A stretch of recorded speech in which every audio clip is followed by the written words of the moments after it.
All right. We are live everywhere. Good shit. Here we go. We're going to be getting into the podcast in about 2 minutes or so, talking about the best way that you can train for sport. But as you tune in, I hope you guys are all having a fantastic week. Things are going super, super well here. I started up a program that's going to be running next week specific for MMA fighters. So if you're an MMA fighter tuning into this, make sure to check out the post that I dropped earlier this morning about the program starting on December 5th.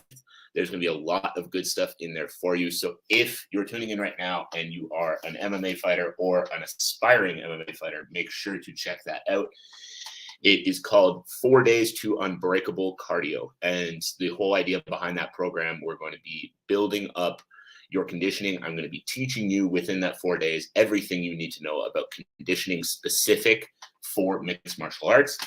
Because one of the big struggles that people have with that is they think the more I do, the better I'm going to be. But they forget that you have actual constraints within an MMA fight. And if you are not following those constraints, then you are not actually properly training for the sport. So make sure to check that program out.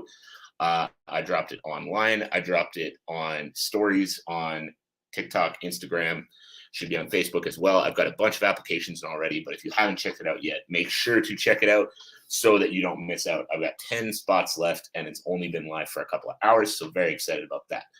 But let's get into the podcast now. We're going to be talking about the best way to train for your sport, the ins and outs of that question, because this is something I hear all the time. But let's get into it. We're going to start the show in 3, 2, 1. Welcome, everybody, to another episode of the Elite Development Podcast, the #1 show for athletes looking to gain an edge on their opponents and build their dream careers in sport. I'm your host, Kenny Dusseault, and today we are going to be talking about the best way to train for your sport. So why did I want to bring this topic to you all? I wanted to talk about this today because this is a question that I get constantly. I always have athletes reaching out asking the best way to build strength, the best way to improve their conditioning, the best way to basically insert physical quality here. They're asking for just anything and everything, little tricks, little tips, everything that they can do to reach new levels in their sport, to improve their conditioning, to level themselves up. And I'm going to talk about a few things about this question. First of all, why it is not a great question. And then second, what the actual trick is, what the actual answer is. So if you want to know the best way to train for your sport, make sure you stay tuned through the whole episode here and we will get into it. But we're going to talk through that question first. So I know when athletes ask this question, they have the right intention. They want to better understand their conditioning. And if they want to better understand their conditioning, they're asking questions to better understand it, which all in all is great. The problem with this question and why I struggle to answer it and why I don't actually like this question is because it doesn't have one answer. We are going to get into some things that all of you guys will need, but it doesn't have one specific answer. Because anybody that's asking me that, anybody that's asking what is the best way to train anything, they're missing out on way too many factors for me to be able to give a real answer. So let's get into that. First problem with that question is every athlete is different. So if a stranger online sends me a message and asks me, what is the best way to train for MMA? The trouble is there's no one best way for you. There isn't. There's no one best way for you. But a bigger trouble with that is that every single athlete is different. And as a result, every single athlete has different needs. And if you're asking a stranger on the internet, what is the best way for me to train for MMA?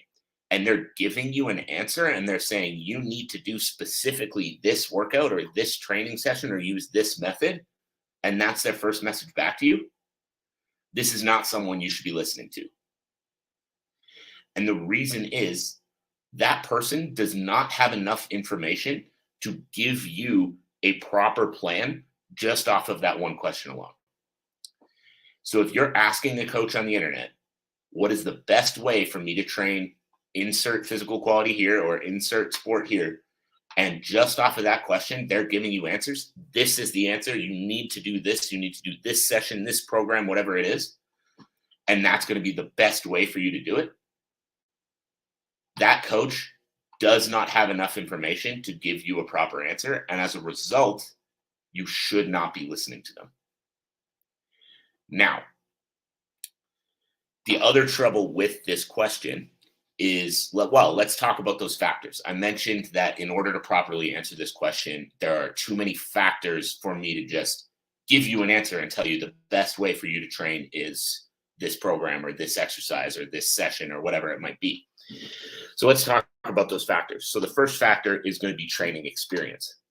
One thing that someone needs to know more about if they're going to give you better ways to train is your training experience. Because if you've never lifted a weight before, the best way for you to improve your conditioning for MMA might be getting stronger.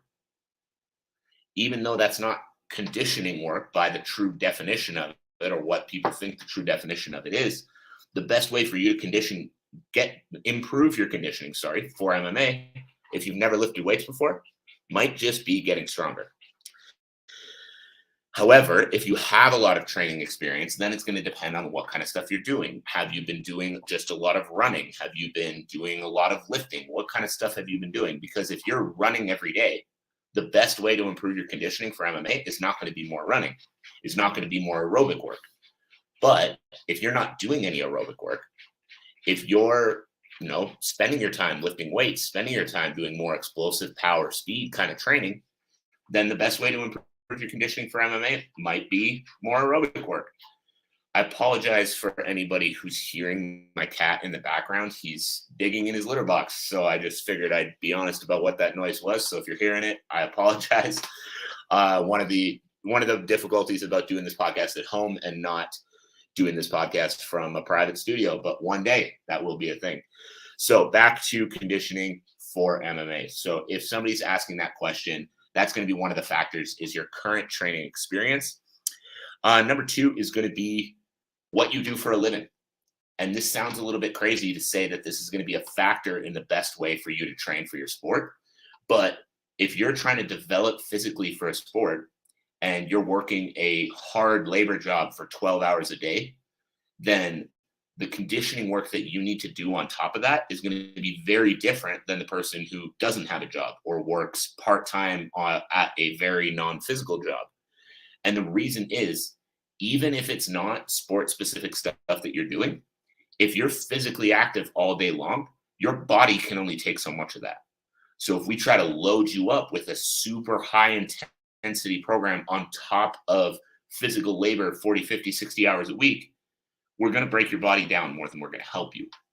And our goal here, if you know anything about me, my company, my mission, anything like that, our goal here is to teach you how to train properly and to help you reach new levels, not to break you down before you actually reach those levels. So what you do for a living is going to be a huge factor in the best way to train for your sport. And the next one is going to be injuries. Do you have any injuries right now? If you're injured, if you're dealing with injuries, if you're struggling through injuries right now, the best way for you to improve your conditioning or improve your strength or train for your sport is to focus on bulletproofing that injury and working around it, not just taking time off. All of these things are going to have huge effects on how you can best train for your sport. So that's the number one reason why I'm not a fan of that question, not a fan of people asking what is the best way for me to train for sport, because again, all of these factors are going to have a huge effect on what that answer actually is. Now, the next reason is because every competition is different. If you're coming into a competition and you haven't trained for 6 months, then that 8 weeks of training before your competition is going to look very different than the guy who stays in shape all year. So again, if someone comes to me and asks, I've got to fight in 8 weeks, what's the best way for me to improve my conditioning? There's about 557 questions I've got to ask you before I can give you a real answer on the things you should be doing in order to improve your conditioning. So there's no single way to prepare, and there's no one program or no one method that is going to do the trick for you. So as a result, you have different needs every time, which means if I'm to give you an answer and say, this is the best way to do it, I'm doing you a disservice. And that's why when people ask me that question, I don't simply say, do this, because again, I need to know more about you to confidently give you an answer on that. And if any coach tries to come to you based off of that one question, what's the best way for me to improve whatever it is you're trying to improve, and give you an answer and say, this program, this method, this session is the best way, they're wrong. And you should not listen to them because that is not enough information to provide that answer confidently. Now, the last reason why this question drives me nuts is 90% of the time when someone's asking it, they're not even doing any work on that quality that they're trying to improve. So let's talk again about conditioning for MMA. If you're an MMA fighter and you're trying to improve your conditioning, before you go asking people, what's the best way for me to improve my conditioning? Do some research. Understand something about conditioning for MMA. Understand something about the physical quality you're trying to improve before you go asking strangers on the internet how to do it. The reason that's so important, and the reason I want to make sure you're doing research into this before actually asking questions, the reason I want to make sure that you're actually taking some ownership is because, again, as you ask these experts, as you ask these people on the internet, now you have something to back yourself up. You have some knowledge that you can fall back on, and you can say when somebody gives you a session or something to work on, instead of you going, and not really knowing what they're talking about or not really knowing what that means, you can have an understanding of it. And in turn, you can take information from 3 to 4 different people and create something for yourself. Create something based off of the information that you learn that's actually going to benefit you, instead of just relying on someone else that doesn't know you to give you these free tips that may or may not actually help you. And again, if you're not doing any research into this yourself, if you're not trying to learn and trying to develop on your own, you might think you're, highly motivated and showing all these great things because you're asking some guy on the internet how to help you. But what that shows me, if you know nothing before you come to ask me that question, what that shows me is someone who's not looking for real help and just someone who's looking for a quick fix. And if you have been an athlete for a while, or if you have trained with me for a while, or really if you've trained for anything for a while, quick fixes don't work. You don't make one change and magically skyrocket to the top of your sport. It's just not how that works. So if you're looking to truly make an improvement, if you're looking to truly find the best way that you can train for your sport, one of the most important things you can do is research it yourself. Because if you're researching yourself, instead of just sending a message to some random person on the internet saying, hey, help me, now you can have some understanding of it. And when you start talking to these experts, when you start approaching these people online, instead of being a blank slate that has no idea what they're talking about, you can have a discussion with them. You can ask them actually intelligent questions, not open-ended questions that are impossible to answer. And in turn, you can see more development faster. Now, let's get into the ultimate way to train for your sport. Let's get into, through all of this, I've talked about all the external factors, everything that makes this question terrible. But now I'm going to give you the answer. So if you are here live, be ready for it. Thank you for tuning in. The answer that you've all been looking for, the best way to train for any sport, regardless of the sport that you're training for, is more simple than you could possibly imagine. The answer is that the best way to train for your sport is consistently. And that's going to sound like a huge cliche. And I know if you were listening to that right now, expecting some magic trick, and that's what you heard, you're probably going to be a little bit upset. And I don't care, because it's the answer. Whatever you try to do, whatever kind of method you're trying to stick to, whatever kind of trick or whatever kind of session or whatever kind of anything that you try to add into your week to magically make a difference for your conditioning when it comes to any sport, is not going to work if you don't stick to it consistently. It's not going to work if you don't stick to it consistently.